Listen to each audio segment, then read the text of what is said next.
Good afternoon, everyone, and welcome to our second annual series of the McDougall Global Perspectives lecture series. We started this lecture series last year in honor of our commitment to bringing different and global perspectives on various international issues that we study as law students and that we are engaged with as citizens of this country. Today, we're pleased to present a lecture by Professor Nomaan Hanif, who many of you know and are students of currently. Professor Hanif is a visiting professor with us this year, sponsored by our McDougall Visiting Professorship, and he's teaching global political Islam currently. He comes to us from the University of London at Birkbeck, where he currently lectures on global political Islam and energy security. Professor Hanif is also has taught at Royal Holloway at the University of London, where he has also taught courses including responses to international terrorism and Middle East politics, as well as international political economy. Professor Hanif earned his law degree from the University of Westminster and then continued his graduate work in political studies.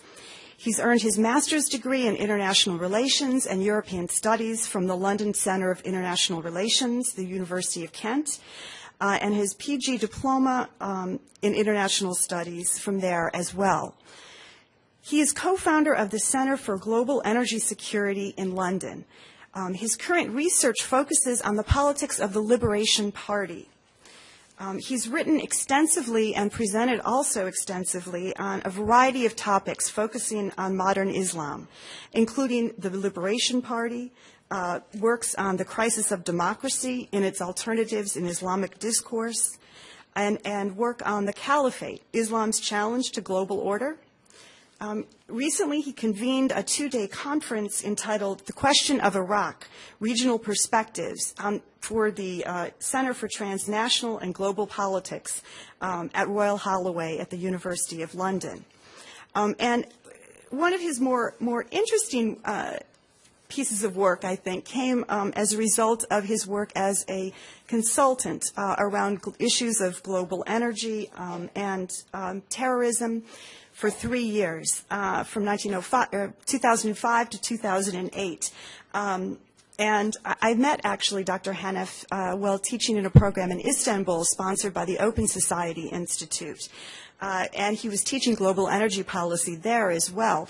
And from the beginning, Professor Hanif entranced us all with his viewpoints and discussions and stories of, for example, meeting with the Taliban in Pakistan during that time.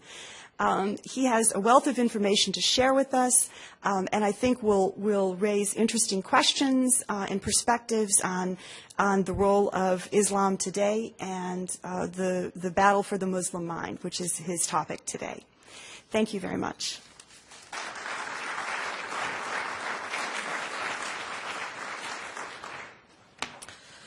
Well, good afternoon, ladies and gentlemen.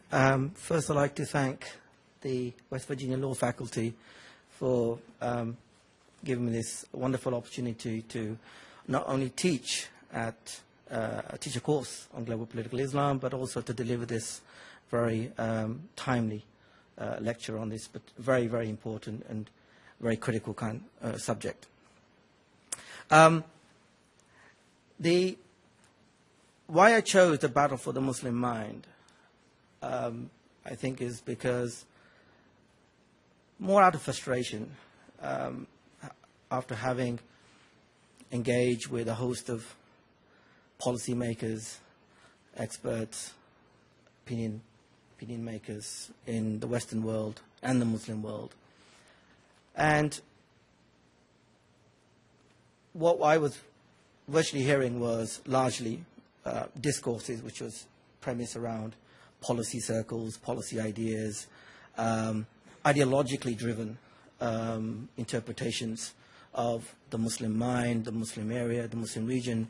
And what I myself, in terms of my own limited experience of the Islamic world, the Muslim world, and my own research on Islam itself, showed a totally contrary kind of understanding to what was being written in the general discourse.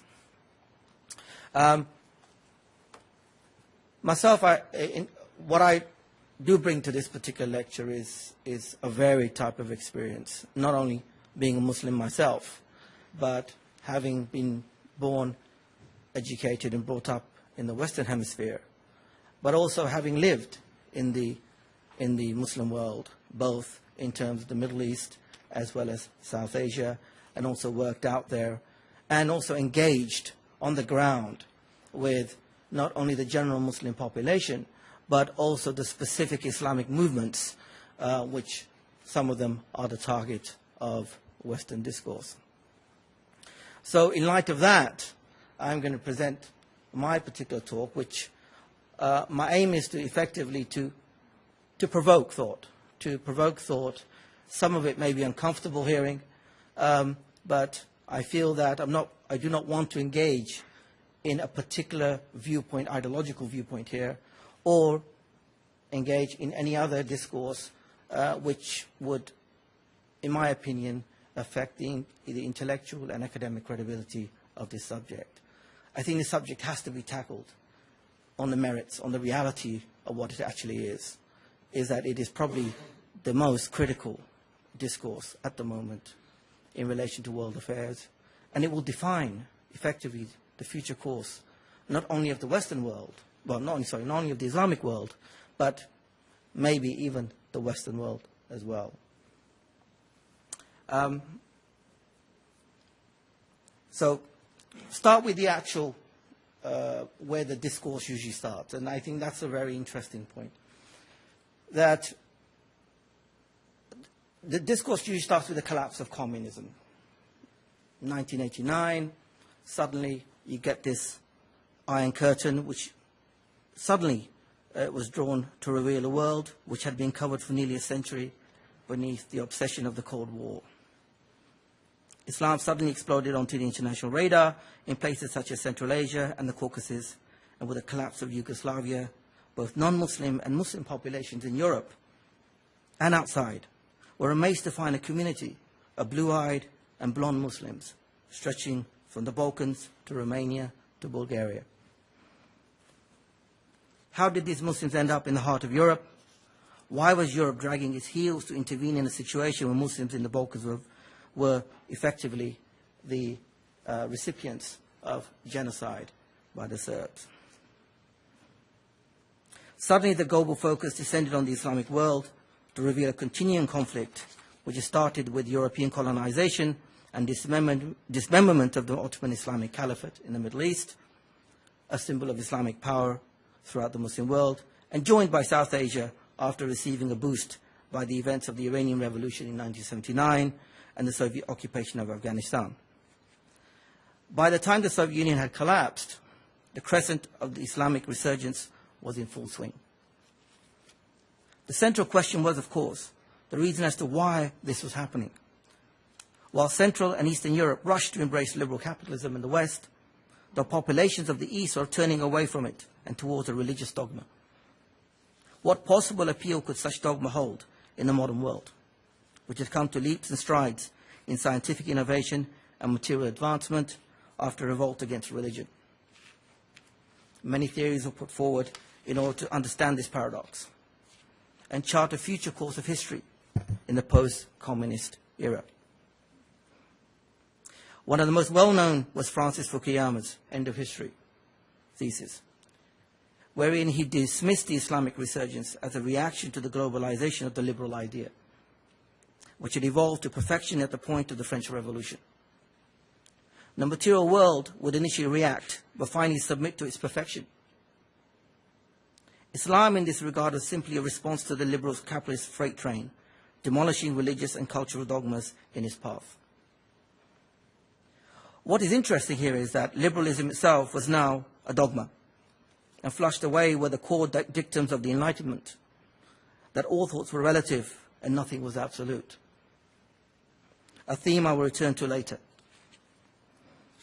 Interestingly, Fukuyama's thesis had already been preceded by Islam, which centuries earlier before the French Revolution, had declared the Quran as the perfection of thought and set about to change the material world according to its precepts. The events of 9/11 brought this thesis into the global focus. However, what ensued in terms of the war on terror and the fixation on al-Qaeda masks the reality of a wider battle for the Muslim mind. Al-Qaeda was merely a violent mutation of a rage widely felt in the Islamic world. Today's lecture is not to justify the actions of Al-Qaeda, which commands very little support in the Muslim world, but to highlight the intellectual roots of his grievance, which carry wide provision in the Muslim mind. In order to understand this dynamic, it is critical to draw upon the role of ideas in the life of any nation.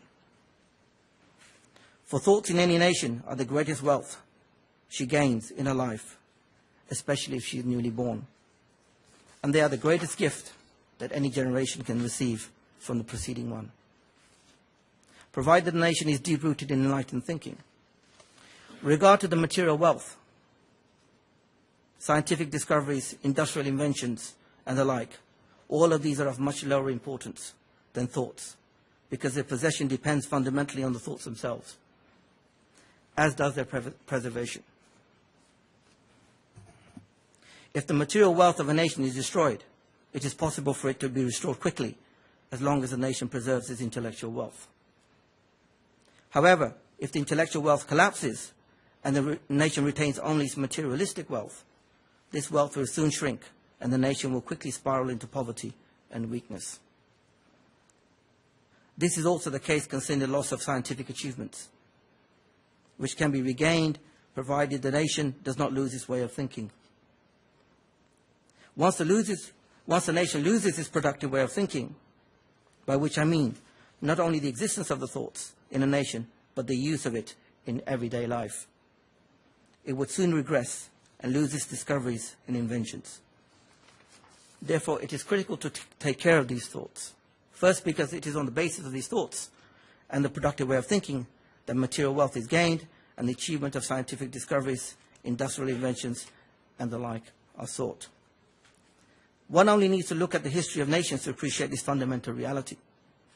The Greeks, who once formed a great civilization under the intellectual heritage of the likes of Plato, Socrates, and Aristotle, now draws upon its inheritance as a matter of abstract academic studies, and in turn is relegated to a minor status in world affairs, currently staring into the economic abyss. A similar fate also befell Rome and the Soviet Union, whose economic, military, and technological strength fell apart rapidly once a productive way of thinking started to collapse. Today, the United States holds the mantle of global military, economic, political, and scientific leadership, which has only been possible due to the protection of its inheritance of the secular ideology and the protection of the fundamental freedoms. These thoughts were established in the Charter of Independence as a direct consequence of the Enlightenment, which, according to Thomas Jefferson, arose to free man's mind, his reason, from the shackles of religious dogma. Such was the Enlightenment's hemorrhage with Christian rule that some intellectuals called for its complete abolishment, for this would be the logical conclusion to the liberation of the mind. Yet such a conclusion was not forthcoming, and compromise was struck where religion would be tolerated but separated from state, and more importantly from legislation. Therefore, the Enlightenment did not achieve an intellectual outcome on the existence of God. Rather, it concluded an uneasy peace. There was no absolute. Everything was relative, despite the fact that even this relativism was an absolute. This uneasiness was lambasted by Karl Marx, who took the Enlightenment to its logical end by removing the notion of God completely. So the conception of religion, as it is contemporarily understood, is a generalization of Europe's particular experience with Christianity. So what is the relevance of the Muslim mind to this civilizational transition in Europe and the United States? It is in this wider historical milieu where we can find the origins of our contemporary battle for the Muslim mind. For it was 1,000 years before the birth of the liberal conception, as I said before, that Islam declared the Quran as the perfection of thought. Unlike the other revealed religions, the miracle of Islam was not in Muhammad's prophethood, but in the Quran itself. For the Quran boldly states, "This is the book in which there is no doubt." As to the message, the Quran's claim was that it was a timeless and universal system for mankind. And the Quran quotes, "Today I have completed for you your deen, your way of life, and chosen for you Islam." Therefore, the very credibility of Islam became premised on its challenge to man, to match its perfection of the Arabic language.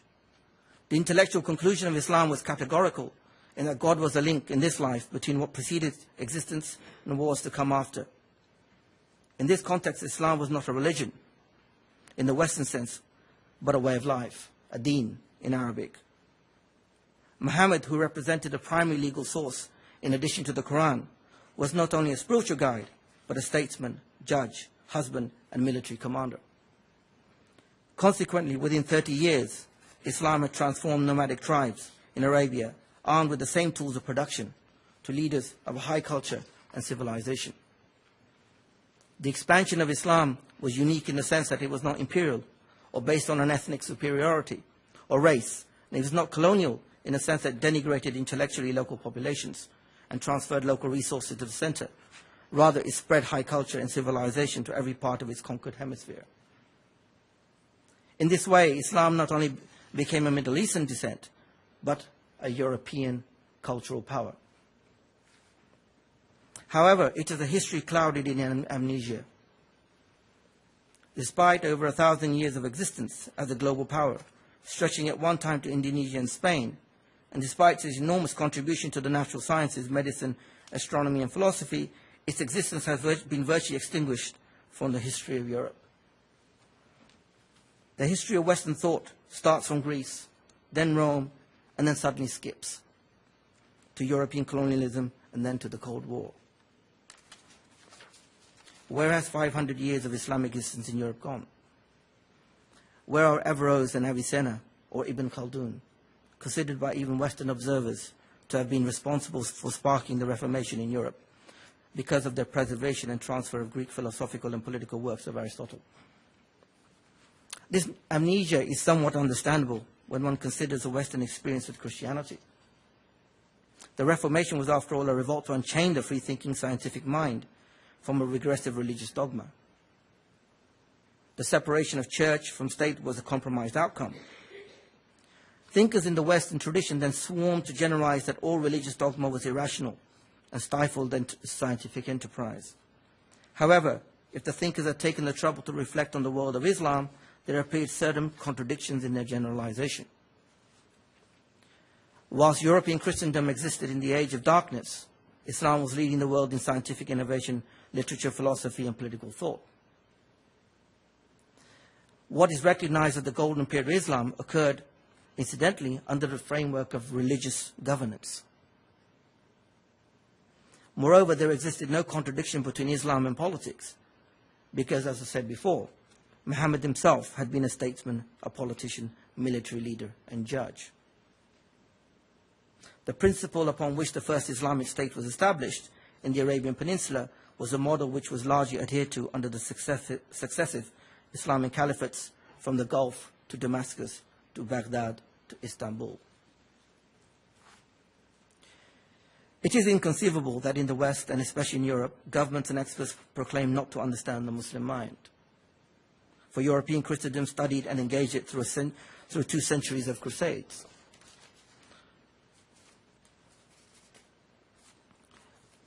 And experience in its neighborhood in terms of Spain. They also experienced the neighborhood and high culture of cosmos of Islamic Spain. And then after converting to the secular paradigm, it faced a rapid advance of the Ottoman Islamic Caliphate through Europe, responding in 1648 by organizing a fractured Europe in the form of nation-states under the Peace of Westphalia, with a specific pledge to destroy the advancing Islamic army, which had reached the gates of Vienna. Orientalists emerged who spent their life studying Islam in depth and producing key texts and institutions which are still in operation today. Many theories have been put forward in the Muslim and non-Muslim world as to why the Islamic civilization collapsed. I disagree that it had anything to do with the religious dogma, for this does not explain its history. Rather, the answer is to be found in the foundations of its thought, which led to its achievements. This was the weakness which occurred in the Islamic thought once the Ottoman Turks had removed the language key to understanding the Quran and the Islamic thoughts. No doubt it was caught off guard with the Industrial Revolution in Europe, but it could have regenerated if its thoughts had been strong. Consequently, the Ottomans relied less on the expansion and protection of the thought than their material and military strength. But ultimately, it collapsed because the thoughts had effectively collapsed. And under external pressure, political pressure and military pressure from France and Britain. The Ottoman collapse is clearly understood as the victory of the West and the collapse of the Islamic civilization. Commenting on the collapse of the Ottoman Caliphate, British Foreign Secretary Lord Cromer remarked, "We have destroyed the spiritual heart of Islam, that is, the Caliphate itself." In fact, what occurred as a consequence of European colonialism in the Islamic world was no less than intellectual genocide. Lord Palmerston, in the 1920s, held up the Quran in the English Parliament and declared, "If you take away this Quran from the Muslim world, then you will destroy Islam." After occupying the Muslim world, the European powers went to work in dismantling the mechanisms through which the Muslim masses would inherit their Islamic thoughts. Consequently, the education curriculum which taught the Islamic sciences, the Quran, and the history of Islam was replaced with secular educational models. Proxy political leaderships and systems alien to the heritage of the people were forced upon the Islamic world. The result was that there accrued successive generations of Muslims whose minds have been now influenced not by Islamic thoughts and ideas and culture and heritage, by systems and thoughts and and ideas alien to their own doctrine. As a nation, not only had the Muslim world weakened in its intellectual wealth, but its heritage had been systematically eliminated. After 100 years since the removal of Islam, the Muslim world remains mired in political instability, economic and scientific backwardness, military weakness, and the indignity of consistent outside interference. Despite proclamations of freedom and democracy from the Western world, broader civilizational goals have been sacrificed for energy and strategic interests. It is here that the battle for the Muslim mind begins. On the one side is the Islamic movement and the Muslims who have broken away from the thoughts instilled by their educational environment in order to reconstruct the heritage of Islamic thought as a productive way of thinking. And on the other side, supported largely by local and Western powers, Muslims who remain committed to the ideals of another civilization. In this regard, just as Europe and the US had turned to ancient Greece and Rome for intellectual inspiration, the Islamic movement reverted to its own classical heritage in order to elevate the Islamic world back to its former glory. In this paradigm, there is no war within Islam, for this would imply that the Muslims consider the Quran to be incomplete or irrelevant to the modern world. There are no moderates, extremists or fundamentalists, for such terms have no history in 1400 years of Islamic literature, and are Western innovations designed to separate those wishing to revive the classical thoughts, Islamic thoughts, and therefore constitute a civilizational threat. Those who veil their adherence to Western thought in the name of Islam, and those who remain committed to Islam in spirit, but who have been confused by the preceding two as to what exactly the Islamic thoughts are. This is why there exists no Muslim moderate majority, instead one which is muddled and ignorant. It is this ignorant majority which serves as the theatre of the battle for the Muslim mind. There is no confusion, however, concerning the lines of battle. Not only did the neoconservative influence lexicon in the Western political text since 9/11 evolve from generic terrorism to Islamist terrorism to those wanting to re-establish an evil empire in reference to the caliphate, but British Home Secretary speaking to an American audience in 2003 reiterated clearly that there had been no change in Western policy towards the Islamic world today, and that of Lord Cromer or that of Gladstone. For he said there can be no negotiating about the establishment of the Sharia, and there can be no negotiation about the establishment of the Caliphate. The implications of this are clear. If the West is losing the battle for the Muslim heart and mind to Islamic forces, then it must continue to deny those forces political space to operate, even if it includes a denial of freedom of ideology and popular representation. So the ballot box, as was the case in Algeria in 1991, and the continual support of regimes in the Muslim world who continue to oppress, torture, and deny representative government for fear of Islamic popularity. The traditional endeavor has been to use a contemporary phrase: if you hold their balls, the hearts and mind will follow. However, there is a clear recognition that this approach has failed. The narrow focus on the jihadist or violent expressions of the Islamic movement distorts the complexity of the Muslim mindset, which, although agrees with many of the political observation and aims of the jihadists, does not endorse its methodology. More crucially, the battle theatre has widened to include the Western Hemisphere.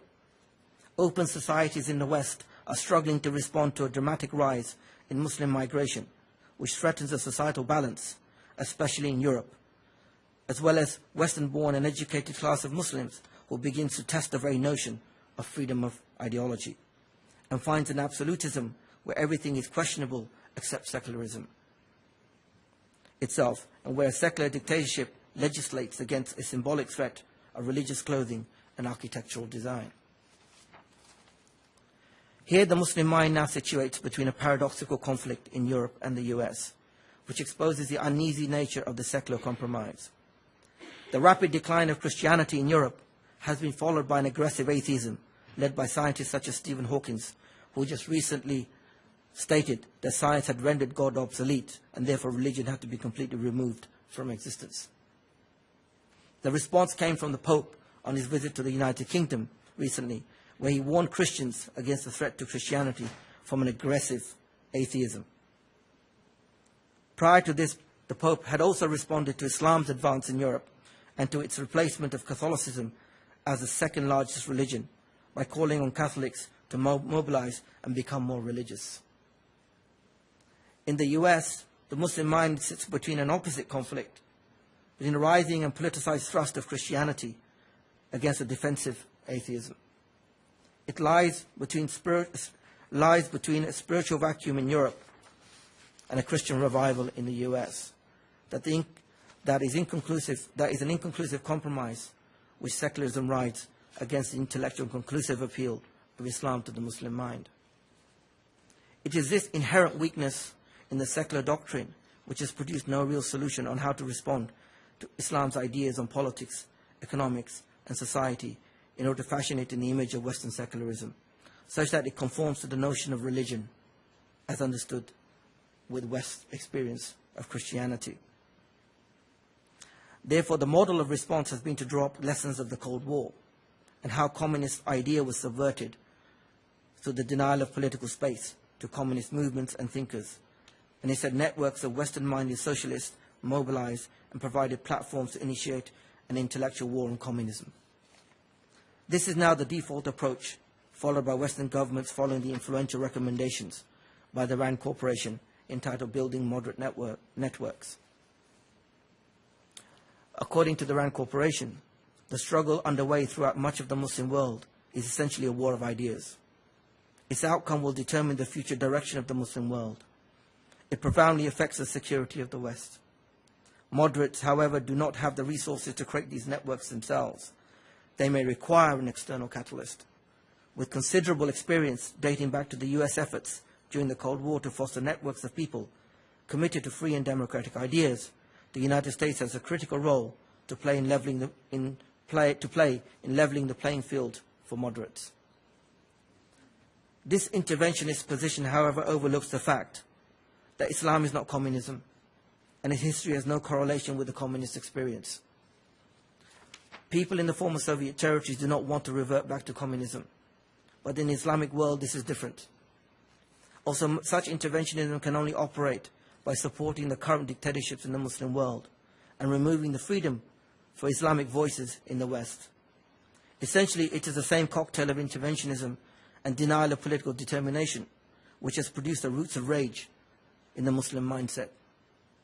Surely, if there is confidence in the Western paradigm of secularism, democracy and freedom, then it will dominate.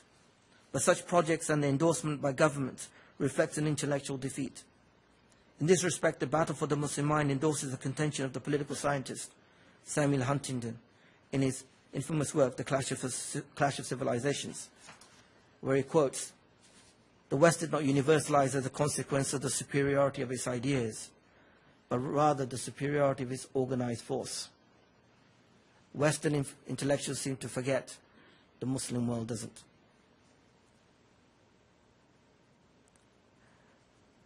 And therefore, in conclusion, the inevitable conclusion being that ultimately there is this battle, and the battle which is fought now at the Muslim mind, and which I've tried to really point out, is a very firmly based ideological one. It is wider than Al-Qaeda, deeper than Al-Qaeda, deeper than jihadism. It is effectively an ideological war. And not only is there, if one was to say there's a war inside of the Islamic world, then there is a war inside of the Western world. And it's in that space where both not only is there a battle for the Muslim mind, I think there is a battle for the Western mind. Thank you very much.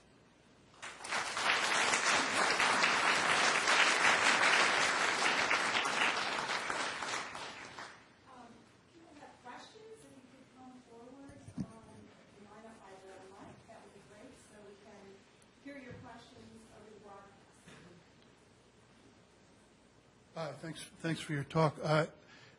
Is it your perception that there is a pressure across the Muslim world for even moderate Muslims to become more conservative? Okay. This is why I point to the idea of the moderates, non-existence of moderates, as concept of majority. Number one, there is no way of assessing what is a moderate majority. No government here is able to assess that. But there is this, the conservatism is effectively coming from the Islamic forces, which are impinging on what I call the ignorant and muddled mindset, which has not taken any particular position, neither moderate, or if I can use the word moderate, or purely Islamic. So yes, the pressure is much more in terms of conservatism, which is impinging on that particular mindset. Thank you.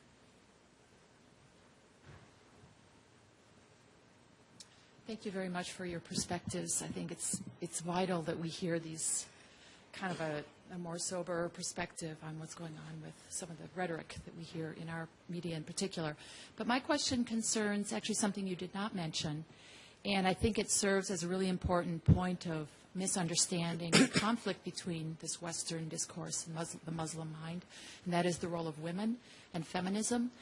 And it's interesting to note, for instance, that was one of the justifications for going into Afghanistan, was to liberate, oppressed women just after 9/11.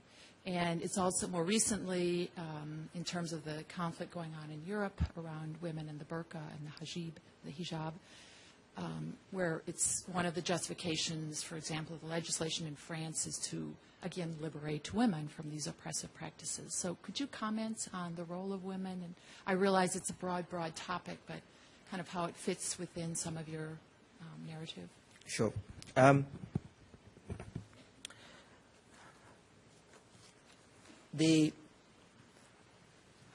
mentioned the general parameters within which the Muslim mindset looks at the Quran, which is that the Quran is actually the miracle in itself. And I think that's a starting point. And before I get on to the issue of women's issues, there are multiple other issues which one could really look at the Quran and point out that one would say contradicts the whole question of freedom, the whole question of rights as seen in the West. But that's not the premise which is taken. The premise which is taken is that either the human mind is supreme or God's mind is supreme. Yes, and that is in the Quran. So therefore, what is rights and what are non-rights and all these checks and balances are considered directly from God, and therefore they're taken as supreme. So in that sense, it's the general position has always been is to look at the rules of Islam and the rules of the Western from the secular Western paradigm, and to compare those in terms of universality. And that's where everything falls apart in terms of understanding the mindset, because there is effectively a revival in the Islamic world on wearing the headscarf, as an example. Yes, but that revival is not simply just a reaction, but it's actually well founded in their religious beliefs, and that's how they take the whole question of the Quran, the whole question of their rights. Now, I would like to point out that in looking at any of the rights in Islamic law, it's important to look at the whole framework of rights. And as an example, there are things which actually, not only on women, but they actually, one would look at men's rights, and sometimes men's rights are restricted and women have more rights than men in Islam. And there's been those cases as well. But those are not looked at, where one would say, okay, why, for instance, inheritance issues, men are handicapped in terms of certain inheritance issues, their work issues, and so many other issues in Islamic law. But quite understandably, looking from a Western lens and a Western paradigm, there are the rules which have been focused on. So that's the first premise I want to make, that the whole way that rules are looked at is very different. So there's, in the Western conception, you have a questioning of the rules, because everything can be questioned. Yes? In Islam, the questioning is not of the rules. The questioning is of the source itself, the Quran. Question the Quran. Is the Quran from God? If it's not from God, then the rules doesn't matter. But if it's from God and God tells you to stand on your head, then you stand on your head. It's just a logical kind of a conclusion. But specifically in terms of women's rights, I think one has to say, firstly, that what we're looking at now in terms of Taliban, Pakistan, Iran, Sudan, these are not representations of an Islamic model. And this is, which is very little is understood about what actually makes an Islamic state, what makes an Islamic constitution, what makes an Islamic model. Neither of these states, Saudi Arabia included, conform to the strict guidelines of classical Islam in terms of Islamic system and model. So what you have is effectively certain rules and laws from Islam which are taken out of context, out of system, and applied. So it's like effectively taking a human rights and inserting a penal code of Islam within the system, Western system. It doesn't work. So within these systems that you get within Iran, within what the Taliban had, within Pakistan, you get elements which are inserted. Sharia law is inserted, but not the whole structure. So you get this kind of like very oppressive kind of result, resulting out of that mix. Because it just basically freezes. It doesn't work together. And for some reason, like in Pakistan, they've chose to focus on penal issues regarding women rather than anything else, as an example. So that's the only answer I can really give in terms of if I can use from the sources I mean, again, how you see Islam will depend on your particular ideological perspectives.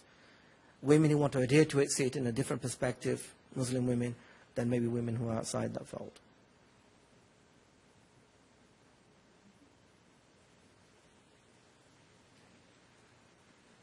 Hello, my name is Mark Talger. I'm an associate professor of history in the history department here. I've been studying and teaching about Islam for many years. I'm not sure exactly how to approach this. Do you have a piece of paper and a pen? Not on me now. Well, I've got some paper you can use on my notes. Okay.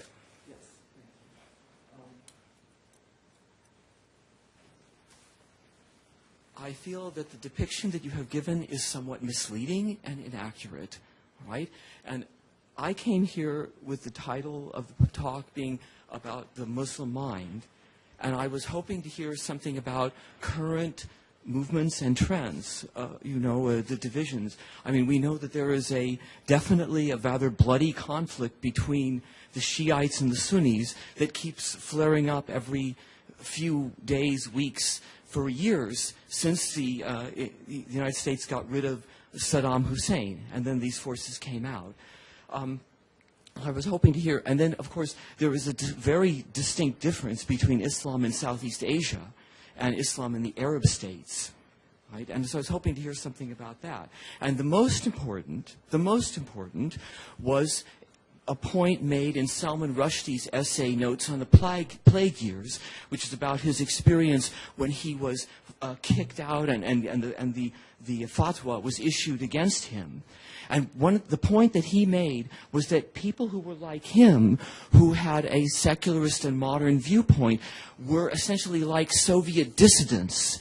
But from the standpoint of what has happened in the 1970s and 80s, these people are much more oppressed in Islamic societies and much more suppressed and covered up than in the Soviet Union, because the dissidents were able to publish, they were able to have samizdat, their own self-publications, they were able to have tamizdat, which is publication outside in the West, whereas in the Islamic world it is extremely difficult for people of this sort to get a hearing, to survive.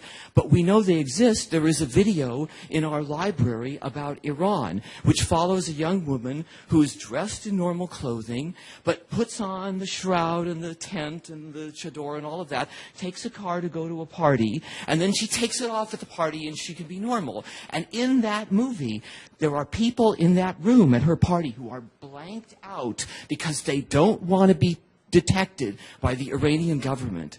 There is a whole, the things you were talking about the Quran and the religious belief and all of this is the surface. Underneath, it's another story, right? And I just wanted to mention just the last thing about that. I'm sorry that I'm going on. I'll try to be concise. There's a whole history here that I feel that your depiction of the history of Islam is highly misleading. First of all, Islam has been based tremendously on forced conversion. The reason that there is an Islam today is because after Muhammad died, the Bedouins who supported him abandoned him. And Abu Bakr carried out a war called the Ridda War, the war of apostasy, to force, and in other cases to bribe these people to become Muslims. And these are the ones that led, and there's more about that. I won't, okay, you want me to stop? Okay. The last point, I will, the last point, okay, and that is you used Averroes and Avicenna as examples of the achievements of Muslim culture. But what must be understood about these people is that they were part of a movement called the Philosophes, many of whom were outright atheists, directly criticized the Quran. And the reason, it wasn't the case that the West forgot about them. The West has taught about them. We have been teaching about them for decades. What happened is that Islam suppressed them, the Philosophe movement, shortly after Averroes. That he was constantly fleeing arrest, Okay, that's all. Thank you very much. Okay, thank you very much. Number of points. Okay. Like I said from the outside, that I was not going to take an ideological position on this, but simply to highlight the actual fundamentals.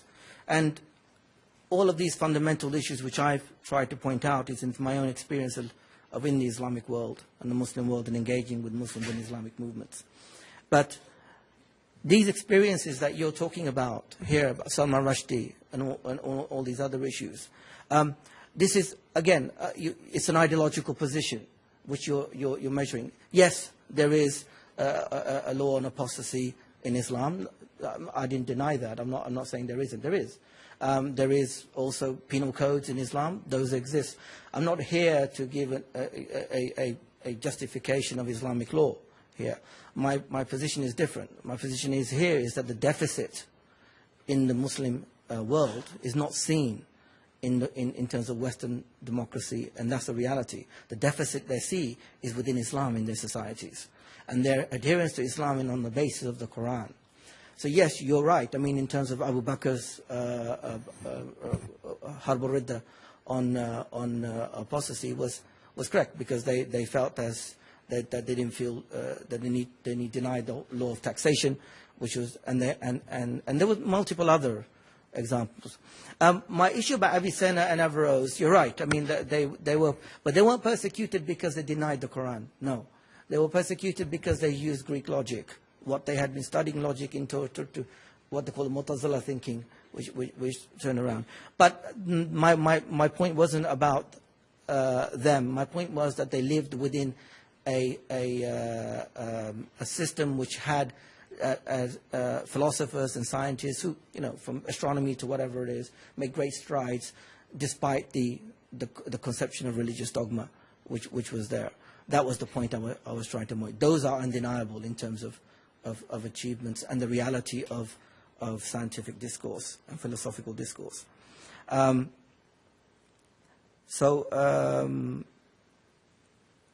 for the issue of Shiaism and Sunnism, those can be interpreted from a number of premises. One can look at them from purely from doctrinal premises, and the others can be looked at from the issue of history and political premises, in the sense that there has been a conflict between Shiaism and Sunnism.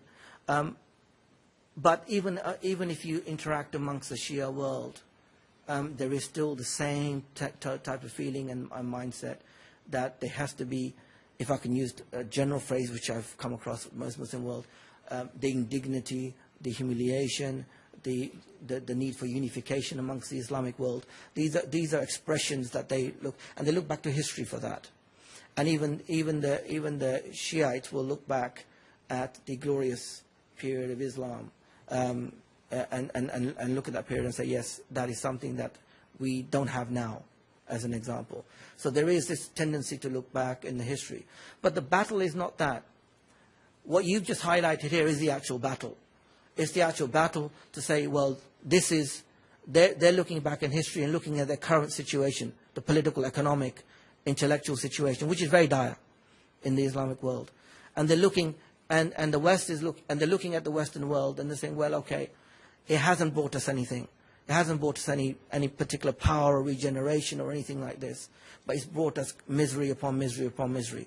So there's no option but to look back and say, well, this was the glorious history. This is what we are now. The Islamic movement has stepped in and said, the reason why you are in this position now and not there is because you've let go of Islam completely, as is understood in the classical Orthodox area. So that is an appealing question. You've got to look at the political reality and the mindset within that political milieu. You can't divorce it. And yes, I'm not in agreement with your issues on Salman Rushdie. Yes, there exists that, and yes, he has space here. But I think Salman Rushdie knows the ideas that he's expressing, and he knows that and he's not declared himself to be a Muslim. He's said, I'm not a Muslim. So he's like any other Westerner in that sense, having a critical point of view on Islam. But it just happens to be, unfortunate for him, his name seems to be Salman. Thank you so much. I thought it was especially interesting when you were tracing the roots and the history of the rage that appears to exist within certain segments of the Muslim world today. And I'm wondering what, if any, role you think the Western world has to play in resolving that rage moving forward. Like I said, I mean, in terms of, if we just look at Al-Qaeda, it's the disagreement there is definitely, most Muslims do not agree with the tactics or the methodology that Al-Qaeda has used. A lot of the Muslims will look at 9/11 from a very different perspective to what Al-Qaeda looks at it. But you'll find within the Al-Qaeda discourse something which is common to the discourse of other movements who are non-violent, which is the question of Western intervention, military intervention, economic subjugation. these are common themes which run through the, and we'll say cultural intervention, which runs through the discourse of the Muslim movements, Islamic movements, and generally the mindset of the Muslims living in that particular situation. One only has to go to the Muslim world. You go to Egypt, you go to any of these countries you get a feel of what it's like to live under those particular regimes. But Egypt was a place where Obama gave his speech about bridging the gap between the West and the Islamic world. It's a very, very unfortunate location because Egypt is a place which has been at war with the Muslim movements, and it has the highest number of interned and tortured members of Islamic movements in those jails. So it wasn't really a very thought-out location in terms of giving that kind of speech. Again, I mean, one has to really study the Islamic world, study its history, modern history at least anyway, to realize that effectively it has been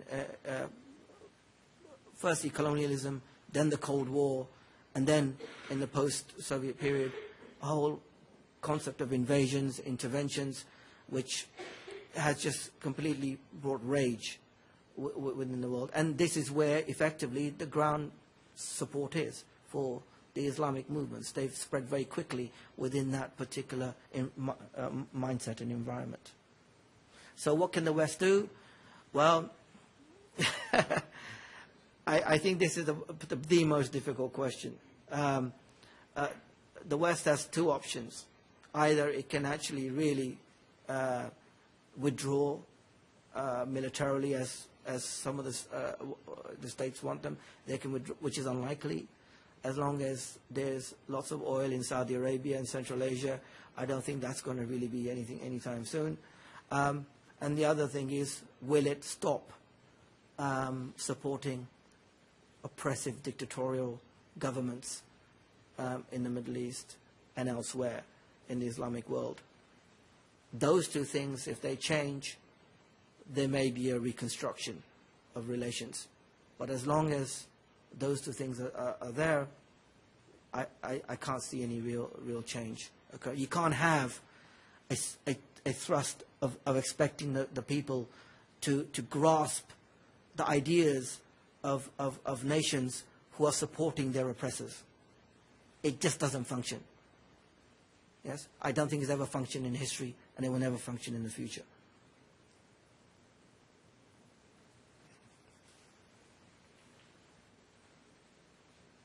Well, I thought it was interesting to hear the history professor's account of some very similar history to Christianity and violent conversion of believers. But he did bring a good point up, and that was the quashing of dissent, or the women's rights, or when we hear about the student in Afghanistan who's going to be executed for distributing pamphlets on women's rights. How do you challenge these beliefs without creating that resistance to become more religious in response for these ideals that run so against the grain for us in the West?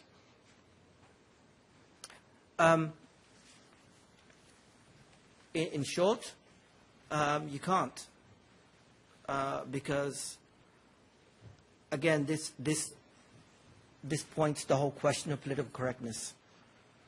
Like I said, my job here was to actually just lay down, and I think some aspects of the history, yeah, they're correct. To lay down that there is this non-reconcilability between the two. And I'm not here to say there can be reconciliation, because they can't. So the politically correct position that the governments have taken is to say, well, Islam means peace, which is Arabic. And then we can build on that, when in essence Islam doesn't mean peace. In the Islamic context of the word Islam, it means submission, complete submission to the will of God. Now, if Obama was to say that in Egypt, I don't think he would have got a very good response. Yes. So the terminology is very important here, which is being used. And also, like I said, to define, there's this one thing is, like, to point out that there is this problem in the Western mindset of how it looks at Islam in terms of religious context. On a conceptual level, it finds it difficult to box Islam into the religion box. It's wider than that, and that's a problem area. How can a religious dogma be wider than just the religious box as understood in the West? And that's a difficult question, and that's not working. That's not working. So the best option is to actually come out open. Is to come open that there are these differences between Islam and one would say Western secularism. This is the difference. If that difference is there, you have a starting point. But if those differences are not recognized, then you don't have a starting point, because the Islamic world has made up its mind. It's put a position towards the Western world.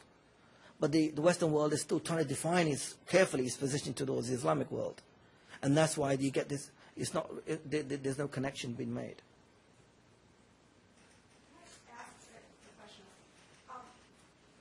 You talked about the media, and part of the issue being media not conveying accurately the different aspects of Islam and the differences between the different nations that you discussed that are Islamic. If you were to give the media two suggestions for what they could do to improve Western understanding of the complexity of the issue, what would that be? I would say that effectively that all movements in the Islamic world need to have a platform for debate. And they should really push for the belief in a full open society in the Muslim world, where no matter how in whatever way you see the discourse of the Islamic movements, that they're given a platform to speak.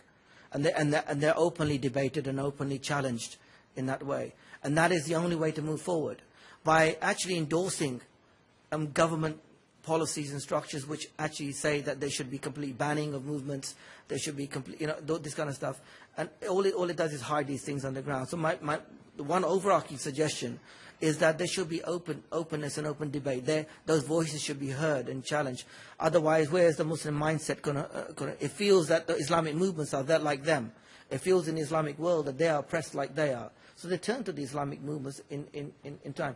The problem is that where you do get the secularists, where the Western nations support the moderates and the secularists, sometimes it works against them, because they're acting in conjunction with those governments. So this is something, first of all, that if generally what I've tended to engage within the policymakers in Europe is that Islam will ultimately collapse. It cannot function. Many of them have said, many professors have argued that Iran and so forth, they've tried to present an Islamic model, they failed. All they've done is adhere to a Western secular construct of state, nation state, whatever it is, and they work within a paradigm. There's nothing revolutionary that they've brought into the world. If that's the case, then let it be. Let the people have their self-determination, and let things take their own course of action. If the people reject Islam, then let them reject Islam. That is the right of the people. That is self-determination, and one can move from there. But when you get a situation where media starts to act as seen as acting with Western governments in denying that space, that political space, and endorsing actions which deny them their representation and right to speak, that's when the media and the government come under the spotlight of anger and rage. Thanks. You spoke of more conservative elements trying to interpret the Quran on the general mass. Is a counter movement developed in the Islamic world, maybe more of a liberalized version or interpretation of the Quran? And specifically, what are some of the things the main contention points to gauge how that develops? Okay. Basically, the two strands are this. One strand, which is a classical trend, which tends to look directly at the Quran, its texts, and build